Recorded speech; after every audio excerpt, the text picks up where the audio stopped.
What makes a pattern of belief? When you've got that rapturous feeling of knowing a truth, why can't other people just see it along with you? And why does it sometimes turn out that this transcendent realization is incorrect? How do we build our internal model of the world? How does it shape and maintain itself? And how does this lead to incorrect conclusions being reinforced?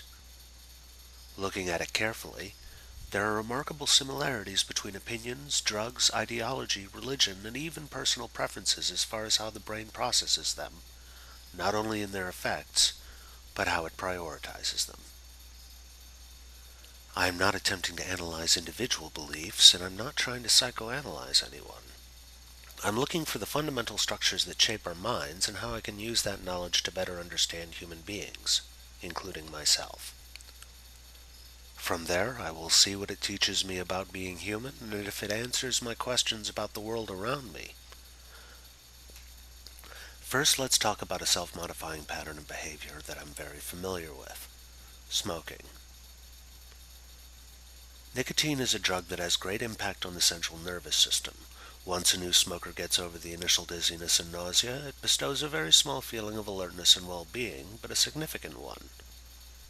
Some people, especially those raised around smokers, never experience the negative feelings in the first place and go right into it feeling good. But what happens over time to a smoker's brain and behavior? As an adaptive system, the brain takes the presence of the drug as part of its new environmental norm. Thus it takes more cigarettes more often to achieve the same effect, and eventually you run into a limitation of just how much you are able or willing to smoke. Not only does the brain's shifted perception of normality attenuate the positive feelings from the drug, this revised normal causes a negative reaction to the absence of the drug, which is why many people who quit smoking are real assholes. Their brain is telling them they need to have something at a very fundamental level, and they're consciously fighting not to give in to these feelings. If you've never been addicted to something, imagine the most intense hunger you've felt, but without the stomach rumbling. That's very, very similar. Your lizard brain trying to cudgel you into motion to get your brain and body back into what is now considered as balanced.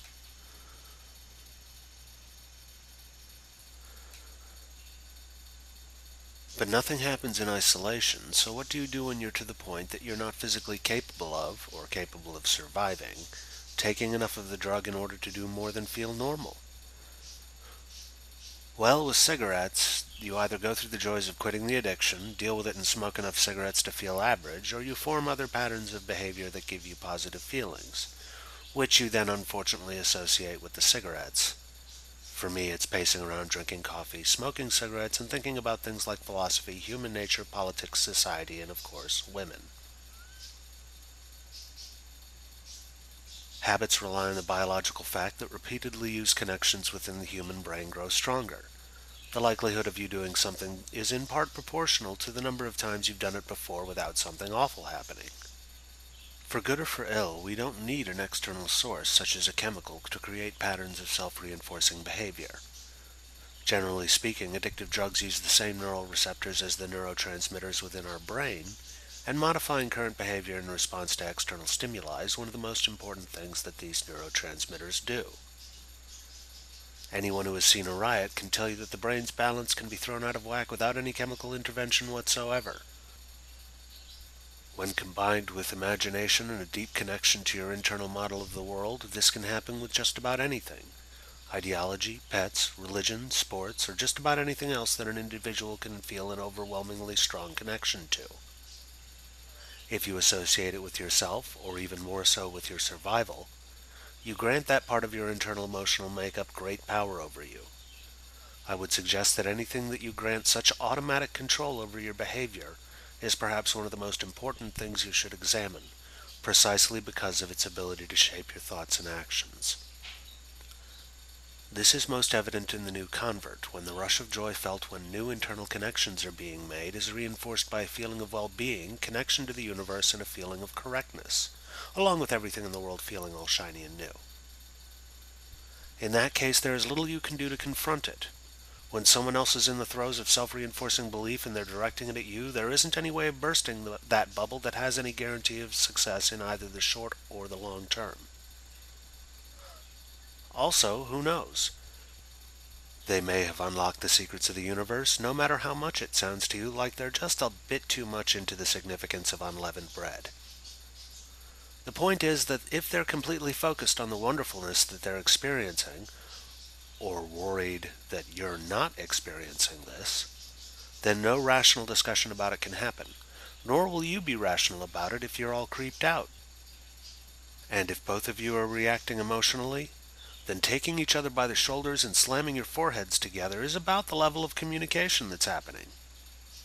And perhaps the opportunity to discuss this will come later, but ultimately your mind is the only one you have any real control over. Lastly, remember you might be the one caught up in the loop. Do check your own thoughts before you start jumping on someone else's. It can happen to any of us. This is more difficult than it sounds. You are continually in the process of updating the internal model of your perceived universe, that model being the sum of who you are. And almost all of the information we examine is handled well before it reaches a conscious level. In fact, conscious information processing after childhood becomes more and more difficult unless we nurture our curiosity and skepticism. Remember that we evolved into being a self-aware species and that the primitive, reptilian brain that remains at the root of our own was almost purely a machine for coordinating 5 responses: fight, flight, feeding, procreation, and seeking a comfortable environment. Again, that basic system is still with us and is first in line for information when it comes in. While it's possible to train to control it, it's difficult, not always reliable, and requires practice. Instead of relying solely on your rational mind, an understanding of how your deeper emotions are already aligned and working to shape your thoughts and behavior can save you many problems should you be in a situation where your rational control fails you. Many things can happen when information is registered by the brain. First, the brain looks to see if an association can be immediately made with something already in your internal model that has emotional significance.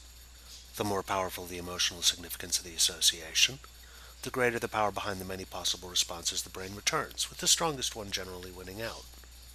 One of the emotions that's in the fray is curiosity, or caution, or an amorphous desire to be reasonable. But even an overwhelming desire to be reasonable can imperil your rationality, causing you to either be overly agreeable, or stubbornly sticking to your current position based on the feeling it is the reasonable one. If the new knowledge creates a new association, then the brain shifts its internal model to accommodate this new information. If it contradicts associations already there, then the brain attempts to reject it, sometimes with a feeling of ridicule or hostility. And if it can't find a connection at all, it also rejects it and attempts to turn to something else that is more useful. The last thing I want to make clear is that the brain does not store data the way a computer does at all. A memory can touch many, many different places in the brain, both because of the different senses involved, and because of the many different prior associations that may be connected to that memory. I doubt that memories, even facts, are stored in isolation, and one of the supporting bits of evidence here is one most of us should be familiar with. Traumatic or important events in our past come back to haunt us in a variety of ways, each time necessitating an entirely different process of resolution. The good news is that each time you go through this struggle, the process usually becomes easier as there are fewer powerful associations to contend with at once. This leaves us asking the question, how do we reconcile a rational and sensible understanding of the universe with the emotional model that forms the basis of who we are? Building upon the moral principle in the last video, we've been exploring ways to do that for as long as we've existed. Prayer, religious ritual, meditation, ideologies, philosophy, dance, language, you name it, we've tried it. And it all works to one degree or another for somebody, but your mileage will almost certainly vary. Just remember 2 things. 1, no matter how you feel about it, the universe may not be as you perceive it, and in some ways almost certainly isn't. And 2, the process of examination and correction never ends. Slipping into complacency or the comfort of easy certainty is the surest sign that you've lost your way and will be bouncing off an unyielding reality at some point. I do not propose any single answer to this question, but I would suggest that the very asking of it will give you some idea of where you need to start asking other questions about yourself and how to find your solution to this very ancient problem.